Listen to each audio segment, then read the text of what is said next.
Assalamualaikum warahmatullahi wabarakatuh. Saya Arsya Lutfiatunisa dari Prodi Pendidikan Bahasa Indonesia Universitas PGRI Jombang. Pada video kali ini, saya akan membedah sebuah artikel ilmiah karya Wildan Habibie tahun 2021 yang judulnya Proses Morfologi Kata Main, Afiksasi, Reduplikasi, dan Komposisi.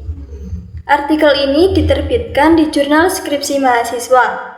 Di sini saya akan mengulas isi artikelnya secara jujur dan objektif, mulai dari judul sampai kesimpulan. Yang pertama, dari judul, kelebihannya yaitu judul artikel ini sangat jelas dan langsung ke inti masalah.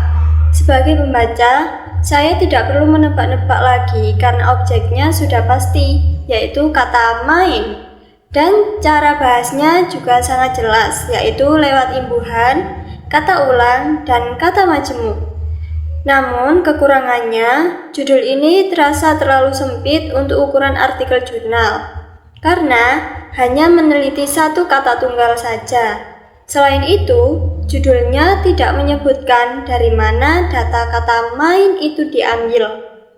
Saran saya, penulis sebaiknya menambah keterangan sumber datanya di dalam judul agar terlihat lebih berbobot, misal, analisis proses morfologi leksem main dalam wacana berita online. Yang kedua, yaitu pendahuluan. Kelebihannya, penulis sangat pintar memilih kata main. Di bab ini, penulis berhasil meyakinkan saya kalau kata main itu memang sangat aktif dalam bahasa kita, karena bisa berubah bentuk jadi kata seperti bermain, kata benda seperti permainan, sampai kata sifat seperti main-main. Tapi kekurangannya, bagian pendahuluan ini kurang menjelaskan kenapa penelitian ini sangat penting untuk dibahas. Penulis terkesan hanya memindahkan teori dari buku pelajaran ke dalam jurnal, tanpa ada masalah baru di masyarakat yang ingin diselesaikan.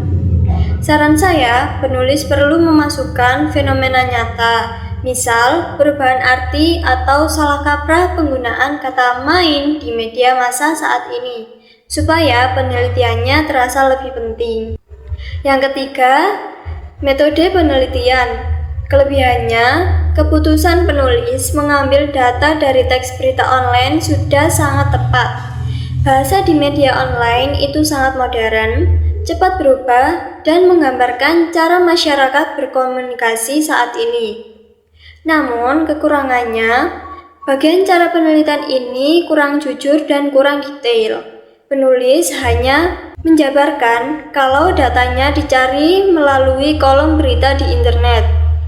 Masalahnya, berita dari situs apa saja yang dibaca, berita dari tahun berapa, dan berapa banyak total artikel berita yang dikumpulkan.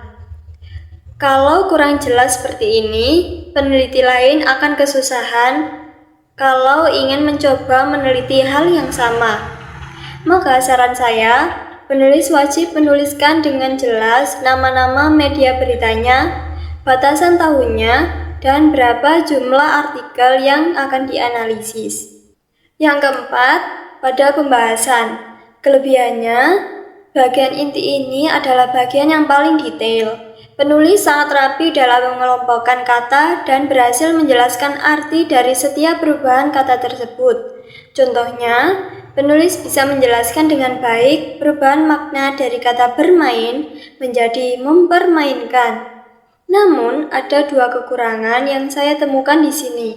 Yang pertama, penulis hanya menganalisis kata secara terpisah lepas, bukan dalam bentuk kalimat utuh. Padahal, sebuah kata itu baru kelihatan arti aslinya kalau sudah masuk ke dalam kalimat berita. Yang kedua, penulis agak tumpang tindih soal teori kata majemuk. Kata seperti main mata memang kata majemuk karena punya arti yang baru. Namun kalau kata seperti main bola atau main game itu sebenarnya cuma gabungan kata atau frase biasa.